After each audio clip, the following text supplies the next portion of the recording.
Hello, and thank you so much for joining us. I'm Netta Irampour. Here at CBS 8, we are working for you. We're getting to the bottom of problems you've asked us about, and we're looking for solutions. We begin with the Trump administration's promise of mass deportations and the lack of transparency from local federal officials. CBS 8 has been trying to verify the number of immigrants arrested in ICE raids around San Diego County, but ICE is not releasing any numbers locally. CBS 8's David Gottfredson working for you and staked out the Otay Mesa Detention Center to see just how many undocumented immigrants were being brought in. There's no shortage of ICE buses and vans parked at the Otay Mesa Detention Center, a facility that can hold more than 1,000 immigrants. Many of the people arrested in immigration raids around the county are transported here before they can be deported. The facility also is home to the DHS San Diego field office, which so far has declined to release local arrest numbers from recent immigration raids. I also reached out to ICE with no response. For the first couple of weeks, they were releasing daily numbers of the Trump administration. They were releasing daily numbers. So to me, that raises the question of why they're not doing that anymore. Deborah Fleischaker is the former acting chief of staff of ICE under the Biden administration. She spoke to us from Washington, D.C. You can certainly draw an inference that maybe the numbers aren't quite as good for the Trump administration as they were in those first couple of weeks. Earlier this month, I staked out the loading dock at the Otay Mesa Detention Center during daylight hours for a day and a half. I only saw 8 migrants being admitted, seen sitting here in chairs as privately contracted guards check their paperwork. If you are watching and there's not a lot of movement, that's a good indication that there is not a lot of arrests going on. I also spent about 8 hours staking out the federal building downtown, where there are multiple ICE buses and vans parked. Not only did I not see any migrants, these vehicles hardly ever move. We are hearing reports that the president is angry that ICE is not meeting its daily arrest numbers. Naina Gupta is the policy director with the American Immigration Council in Washington, D.C., an immigration advocacy group. She says the Trump administration is now requesting more than $175 billion from Congress to help increase those immigration arrest numbers. Regardless of the numbers of actual arrests, people are still afraid to leave their homes because they don't know whether they'll be targeted or not. They don't know how many arrests are being made on a day-to-day basis.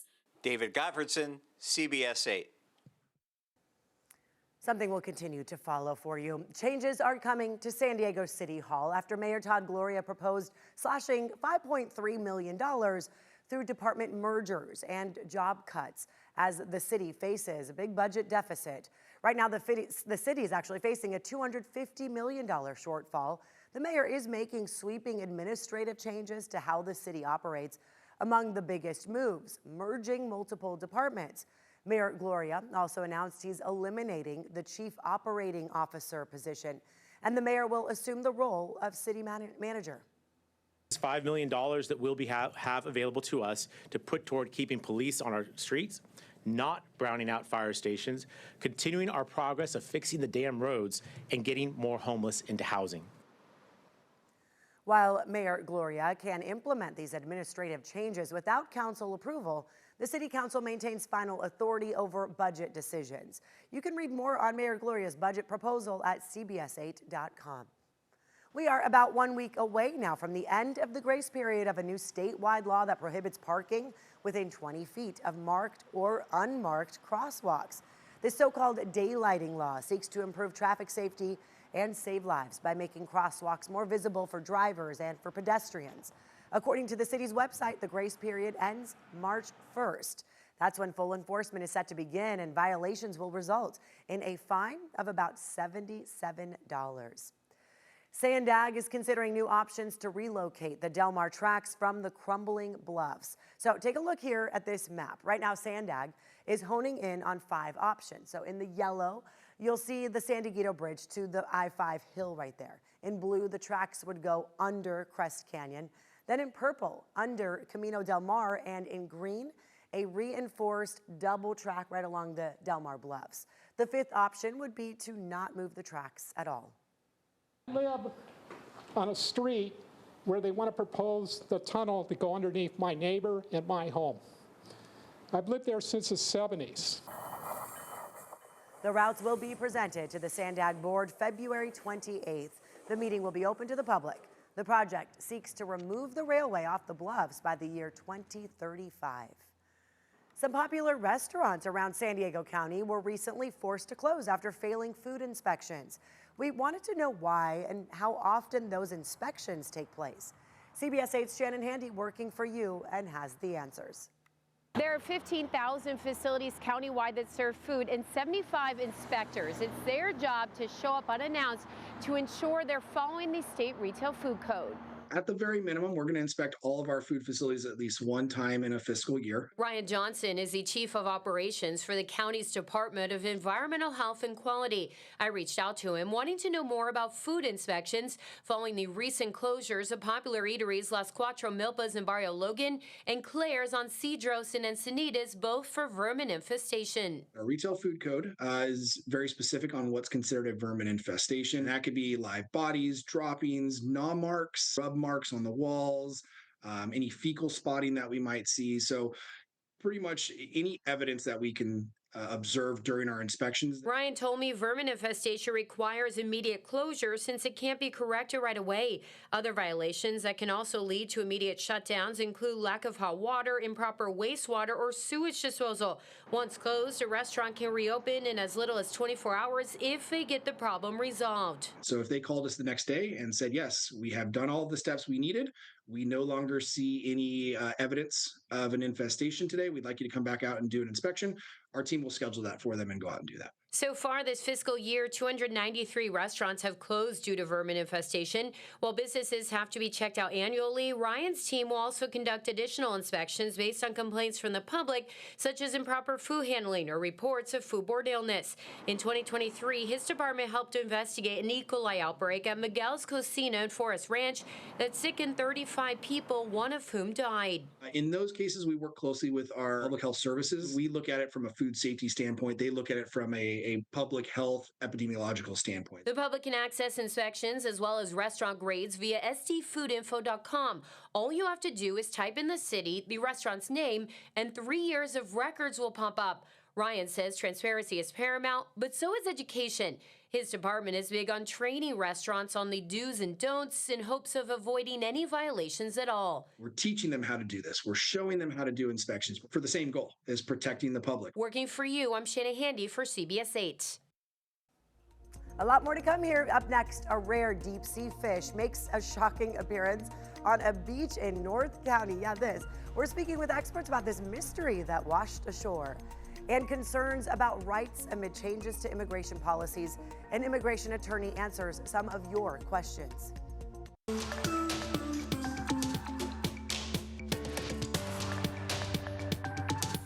With so many swift and sweeping changes to border security and immigration under the Trump administration, we do want to help you better understand what's happening at the federal level and how it's impacting our border community here in San Diego.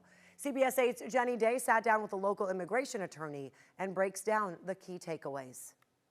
In just his first 2.5 weeks in office, a major focus of President Trump has been border reform. From a military presence on both sides of the wall to ICE raids and asylum requests, we want to make sure you know your rights. I don't want anyone to be scared. I just want people to be prepared. I want people to know their rights. Tammy Lynn is an immigration attorney and professor at the Immigration Clinic at the University of San Diego. I'm hearing stories of being afraid to have their kids go to school or having a checkup at the doctor. They are not just targeting only the worst of the worst, the criminal offenders. They are sweeping up everyone. For undocumented residents, it is a time of concern as Immigration and Customs Enforcement make arrests. President Trump's most recent executive order gives anyone who has been here at least 2 years the right to talk to a judge and go through due process. If it's been less than 2 years, Lynn says you could be deported right away. For families with mixed status, make sure everyone has their papers in order in terms of just identifying, kind of, I'm a citizen, I have a green card, I have a pending case, and also action plans if you have young children. It also makes a big difference if you're on public or private property. Ask for a warrant. Ask to see proof they're an ICE agent. You do not need to open your doors. But know that there is a difference between an ICE warrant and a judicial warrant. It'll say so at the top, and only a judicial warrant requires that you comply. An ICE warrant doesn't need any proof on that. It's usually just a document that an ICE officer signs, maybe a supervisor reviews it, signs it. A judicial warrant takes an extra step. And when that extra step means is that they have to have proof of why they are targeting a particular individual. Right now, a legal pathway to citizenship takes a minimum of 6 years. Seeking asylum is closer to 10 years. Congress has politicized the issue and not done any legislation to update it for what we need now. Keep it here, as there are sure to be more changes ahead. For CBS 8, I'm Jenny Day. Okay, let's switch things up a lot now. Take a look at this. We're getting this rare look at a deep-sea anglerfish. It washed ashore in Carlsbad. It's been turned over to marine biologists for preservation. CBS 8's Brian White working for you in La Jolla, where experts are looking for answers. Yeah, it's extremely rare for an anglerfish of this type to come out from the far depths of the ocean and wash up on shore here in San Diego. So to get a closer look and learn more, I came here to the Scripps Institution of Oceanography. There's probably less than 40 specimens in museums around the world of this particular species of fish. It washed ashore in Carlsbad's South Ponto Beach last week and was quickly turned over to Ben Frabel here at Scripps. You know, these animals are just not regularly encountered by us. They're living in a habitat that we just don't access very often. Ben manages the marine vertebrate collection. It's about 2 million fish specimens from around the world. He says these fish are also known as Pacific football fish. They're called football fish, not because they look like an American football, but actually because they resemble a soccer ball. Kind of in terms of the spherical body, and also these spines on the side of their body kind of give it that octagonal pattern like a soccer ball. This one measures 10 inches long, so how deep do they go? He says anywhere from 650 down to 2,000 or 3,000 feet. A lot of deep sea fishes and other animals have these kind of what we would consider pretty horrifying faces and mouths, big mouth, big teeth. And a lot of that is because the deep sea is a pretty difficult environment to live in. They had never been spotted on the surface of the ocean until recently, when researchers took video of this one off the Canary Islands. It's the only known sighting. And 4 years ago, this larger one washed up in Encinitas. They have large mouths and lots of teeth because in the deep, food is very spread out. And when they find a meal, they want to make sure it doesn't get away. And they use this little fishing lure-looking thing on top of their head to attract dinner. It houses glowing bacteria that produce what we call bioluminescence. So something sees it and says, oh, that's a little shrimp. Maybe it's something I can eat. They swim up thinking it's something they can eat, but unfortunately it's not. This rare fish will now be preserved for research in an isopropyl alcohol solution here for years to come. At Scripps, Brian White, CBS 8. Imagine running into that. Wow. Coming up next, limits on how much SDG&E can raise their rates. We'll show you the work happening to crack down on utility companies. SDG&E and other utility companies are reporting record profits. But now a new proposed law aims to limit how much they can increase their rates. If passed, this legislation would place major restrictions on how much and how often these investor-operated utilities can raise their rates. CBS 8's Richard Allen working for you and talked to the state senator behind this bill. We need a break, right? And that's what the bill is about, right? It's power to the people. State Senator Aisha Wahab says that Californians struggling to pay their bills should not have to choose between keeping the lights on and having enough to eat. You know, the people have spoken, enough's enough. The Investor-Owned Utility Accountability Act would bar these power companies from proposing more than one rate increase per year. She points to California's largest utility, PG&E, which had 6 rate increases approved last year alone. 6 rate increases in 12 months. People who have a union job do not get 6 rate increases, let alone those on a fixed income, like our seniors. Even more significantly, the bill would cap any rate increase to no more than the Consumer Price Index, which reflects the overall rate of inflation. So we need to get back to basics and really focus on making sure people can afford to live here in California. The bill would also require these investor-owned utilities to carry out annual audits of their equipment in high wildfire risk areas, and also ban these companies from shutting off power for more vulnerable residents. This is our seniors or disabled, the people that really need it when they have a machine plugged in for their life. This all comes as Governor Newsom has recently faced criticism for holding back a report showing how Californians could save money on their utility bills after he issued an executive order in October, directing the California Energy Commission and the Public Utilities Commission to find ways for consumers to save, a report that was finally released this week. I did not need a report to tell me exactly what we're trying to tackle because our bill tackles literally almost everything that this report is stating. We need to be more accountable and hold the IOUs more accountable to do a better job for the residents. That was Richard Allen reporting. Senator Wahab pointed out that since 2019, these investor-owned utilities have collected about $24 billion from ratepayers for wildfire prevention. She says it shouldn't be up to Californians struggling to make ends meet to have to pay for that. Did you get a text message about a $1,400 rebate from the IRS? If you did, don't click on it. The Better Business Bureau says this is a scam. The scam claims you're eligible for an economic impact payment and that you should provide your personal information to have the money then deposited into your bank account. That's how they get you. The scam includes a fake link that mimics the official IRS website. Clicking on it could lead to malware. All IRS communications come through the mail, not email or text. Never click on links from unsolicited messages. Instead, go to irs.gov. Now, gas prices here in San Diego County have gone up nearly every day for the past few weeks. Right now, the average price per gallon is about $4.80. That's the highest amount since last July.